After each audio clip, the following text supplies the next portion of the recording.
నమస్కారం ఈటీవీ 360కి స్వాగతం. ముందుగా ప్రధానాంశాలు. మరికొద్ది గంటల్లో ఉపరాష్ట్రపతి పోలింగ్. ఉదయం 10 నుంచి సాయంత్రం 5 గంటల వరకు ఓటింగ్.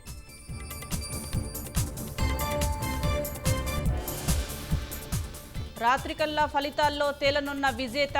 ఓటింగ్కు దూరంగా బీఆర్ఎస్ బీజేడీ.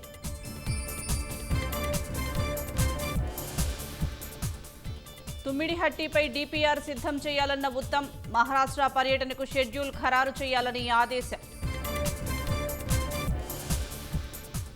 రాష్ట్రంలో ఏఐ సెంటర్ ఆఫ్ ఎక్సలెన్స్ నిర్మాణం.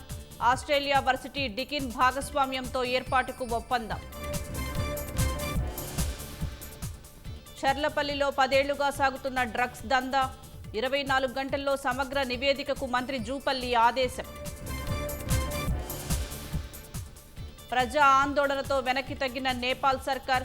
సోషల్ మీడియాపై నిషేధాన్ని ఎత్తివేస్తూ నిర్ణయం. నేటి నుంచి Asia cup cricket tourney. Afghan Hong Kong ఢీ. రేపు యూఏఈతో భారత్ పోరు.